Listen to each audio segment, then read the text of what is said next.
The law of mentalism. One thing I'm going to say about universal laws right off the bat is that, for one, there are many, and second, there is a lot of mystery about them, meaning you can go and study these laws for your entire life here on Earth, and still you can always come up with even more correspondences and deeper meanings associated with them. It is my intent, however, to explain them in such a way that they can be applied in a practical way. So, according to the law of mentalism, everything is mind. We live in the mind of the divine itself.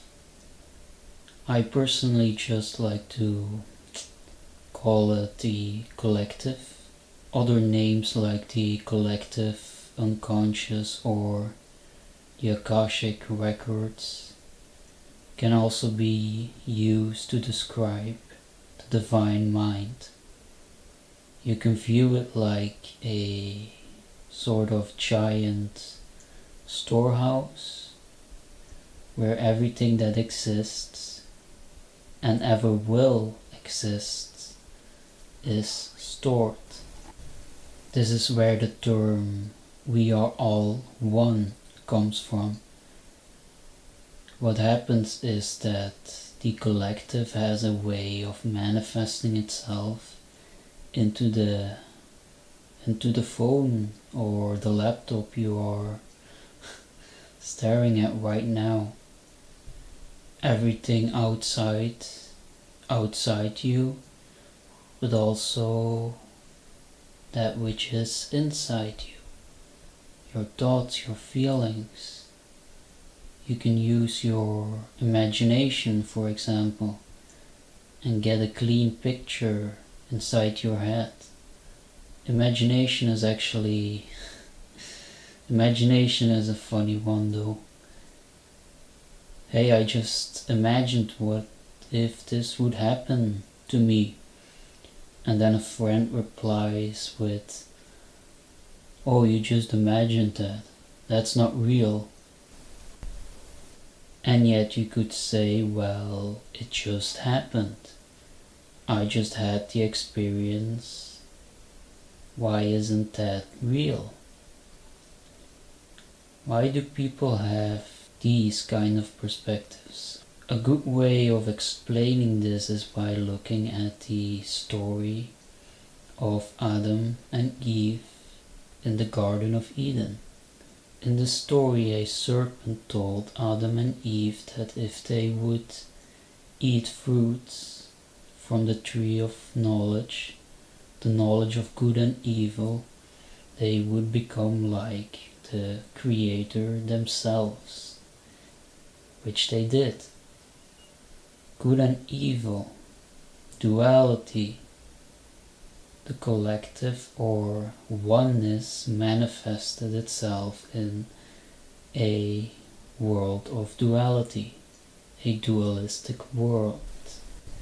The illusion that somehow everything is separate from each other. And for those people who just can't seem to look beyond this illusion, will have these kind of perspectives like real and or that's real, this is not, this is right, that is wrong, this is good and that is evil.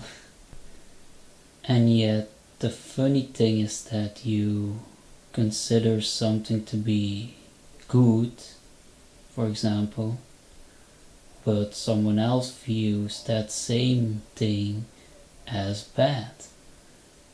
And when two or more people or groups come together with a conflicting perspective on something, it it usually ends up in an argument, trying to convince each other.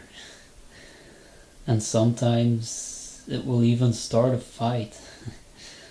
Like, how dare you say that is bad? How dare you think this is good? Blaming and shaming each other for their beliefs, their perspectives. Now, everyone is at a specific stage of development.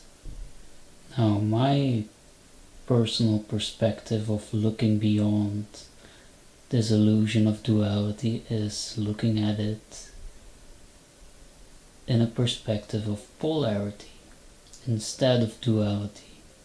Polarity and duality are not the same.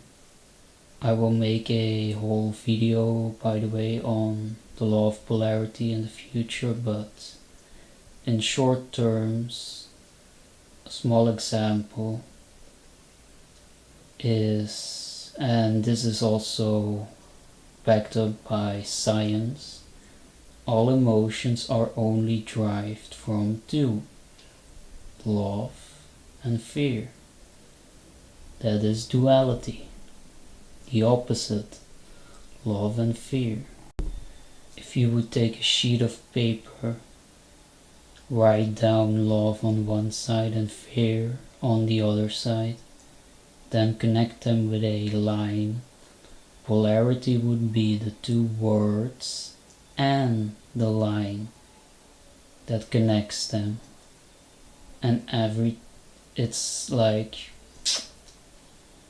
it's love, that's one side of the pole, then you have fear on the other side, but it's also everything in between, all the emotions in between love and fear. Having this perspective, you will start to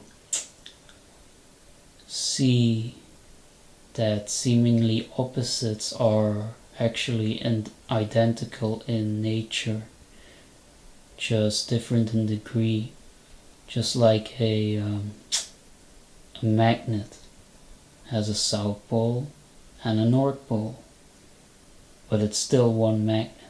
The south pole and the north pole are connected.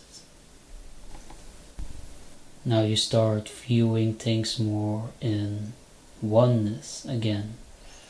So what is the main point I want to make by explaining all of this?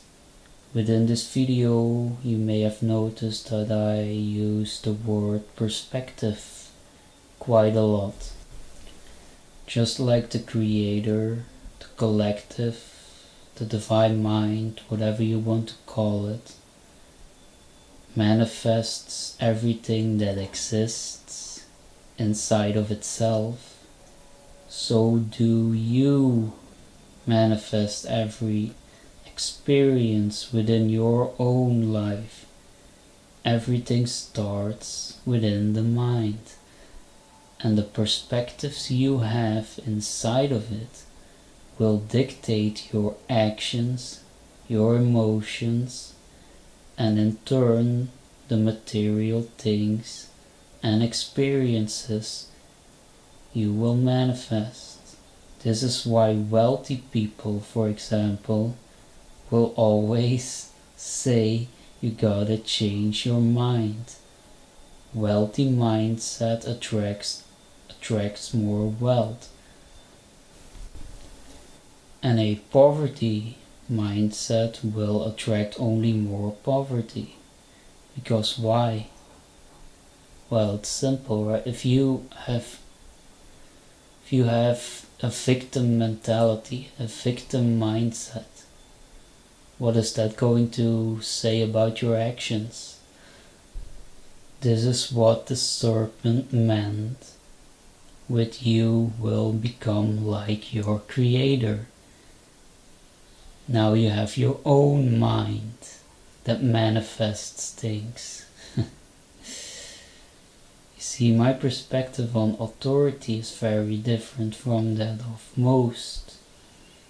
I talk about authority as in the authority, the leader of your own experiences.